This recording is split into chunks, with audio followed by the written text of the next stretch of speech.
1 करोड़ का इनामी नक्सली कितना दुर्दांत, कितना खतरनाक था प्रयाग मांझी। कौन है विवेक दा उर्फ प्रयाग मांझी।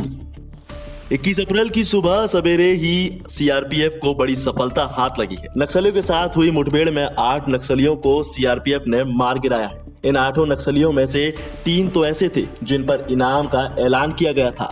विवेक दा उर्फ प्रयाग मांझी, अरविंद दा उर्फ अरविंद यादव और साहेब राम मांझी।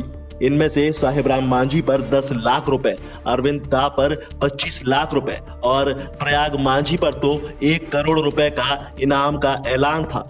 जाहिर है इतना बड़ा इनाम है तो प्रयाग मांझी उर्फ विवेक दा खतरनाक भी उतना ही रहा होगा। ऐसे में चलिए जानते हैं कि प्रयाग मांझी उर्फ विवेक दा की दहशत भरी और नक्सली बनने की कहानी क्या है।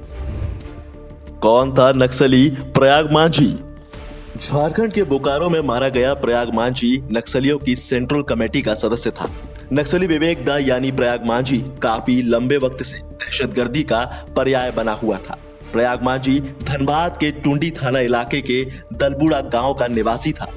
80 के दशक में इसने नक्सलवाद की राह पर अपना पहला कदम रखा।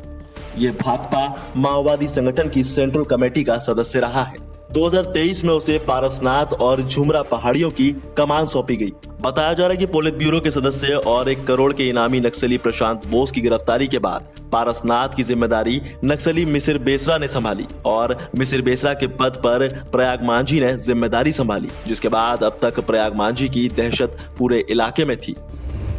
प्रयाग मांझी की पत्नी भी नक्सली। केवल प्रयाग मांझी ही नहीं बल्कि उसकी पत्नी जया मांझी ने एक खतरनाक नक्सली थी। जया मांझी भाकपा के माओवादी संगठन की महिला विंग की खास सदस्य थी। वो महिला विंग का ही काम देखती थी। उसका डर भी आम लोगों में काफी ज्यादा था। हालांकि महज 7 महीने पहले 21 सितंबर 2024 को रिम्स में जया मांझी की जान चली गई। बताया जा रहा है कि Jaya Manjhi gall bladder cancer से पीड़ित थी। जया मांझी पर 25 लाख का इनाम था। जया मांझी को पिछले साल ही 16 जुलाई को धनबाद के एक प्राइवेट अस्पताल से गिरफ्तार किया गया था। यहाँ वो अपना नाम बदलकर अपना इलाज करवा रही थी। प्रयाग मांझी का आतंक।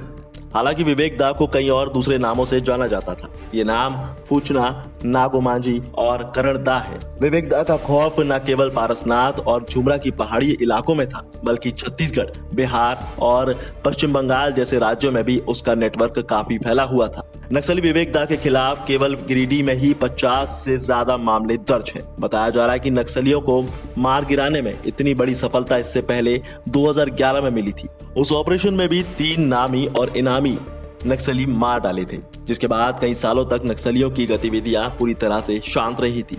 लेकिन अब जब नक्सलियों ने फोन उठाया है तो उसे कुचला जा चुका है। हालांकि अभी और भी नक्सलियों के खात्मे का इंतजाम पुलिस और सीआरपीएफ ने कर लिया है और दावा भी ठोका है कि सभी सरेंडर कर दे।